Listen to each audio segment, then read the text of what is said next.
Hello guys, this is Shaky Beeves and I want to talk about something a little bit different today. I'm going to be talking about the FLIR sight, or the heat signature sight in Battlefield 4. Now I wanted to open up a bit of a topic of conversation, and I welcome you to join below in the comments by all means, as to whether this sight is cheap. So when you see this as a player and you get killed by somebody with this particular sight equipped, do you feel, God, that guy's running a cheap setup there? You know, it just earmarks enemies all over the map. Because of the heat signature, you can see them bright as day. So I think that is a bit of a noob sight. You know, is that your opinion? Or do you value more variety that the shooter offers, being able to try different scopes out and sights and setups, and actually it just adds another level of fun to the gameplay? So I'd love to hear your opinion below, and now I'm going to talk about mine. I had so much fun with this particular setup, which you're going to see in a minute. M16A4 with the FLIR sight. Now the M16A4 requires accuracy. It's a burst fire weapon. It's not something you can hit fire and run and gun with that well. So actually using the FLIR, or the infrared sight, it really leans towards that. You know, being able to pick out enemies from afar with the heat signature. You know, then the actual reticule allowing you to home in quite accurately is a really nice setup, and I had a load of fun with it in this particular match. So my opinion, I'm going to spoil the surprise, is that I believe the FLIR sight is a valid sight and a valid setup for you to use in Battlefield 4. I don't think it's cheap. I think it's something else, a level of fun, a level of variety to the game itself. And gives the player more options. You know, sometimes less is more. I actually think Battlefield 4, all in all, gets the variety and the spice of life element correct. You know, it gives us enough depth of complexity in terms of the customization of the weapons. And actually, I still think COD, the latest COD Modern Warfare beta, still lacked for me. I was still a little bit, you know, they made a big deal about the gunsmith element and the fact you're able to configure your weapons. It actually still felt quite low in terms of the level of complexity and depth. There wasn't a huge amount of add-ons and attachments that you could try out. So for me, I think the infrared sight is another added option to your game in Battlefield 4. I don't think it's cheap, particularly when you use them with a weapon like this that requires accuracy in mid-range to long-range gameplay. And actually, because of the balance of Battlefield 4, it can be countered very, very well with the fact that if somebody gets annoyed with you killing them with the infrared sight on, they can purely just put on the triple beam laser, the tri-beam laser, which will blind you as you're trying to line up a shot, or they can run with the flashlight. So there are at least a 2-to-1 ratio there in terms of you being able to counter the infrared sight if you find it cheap. Or a bit of a noob's leaning post. So yeah, that's my opinion on the infrared sight, the FLIR sight. I think it adds another layer of fun to the game. What do you think? Let me know down below in the comments. That'd be really, really interesting to see. Hope you enjoy this video. Fun match of Team Deathmatch and Operation Metro, rocking the infrared sight. So if you enjoy this content, I welcome you to subscribe. But for now guys, thanks for watching and take care.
вам, ваші медицини!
Я видел вражеского пулеметчика!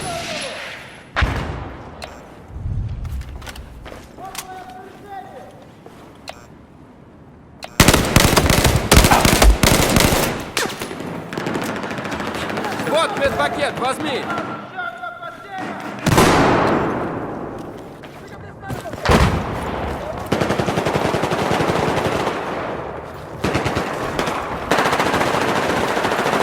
Вот вам ваша медицинская помощь!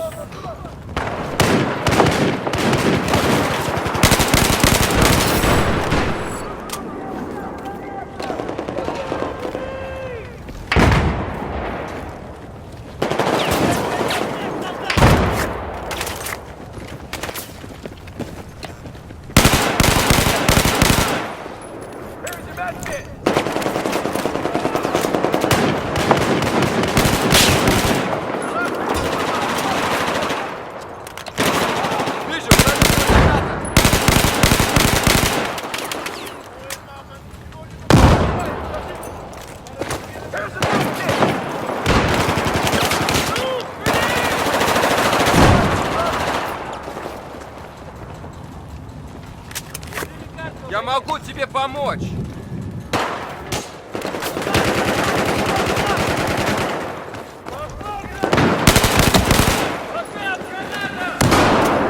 Вот медпакет, возьми!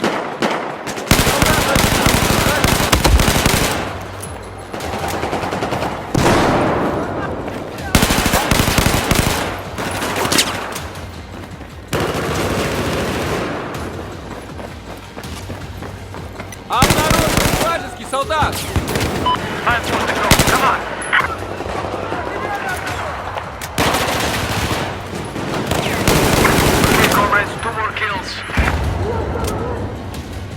Вот вам медицинская помощь!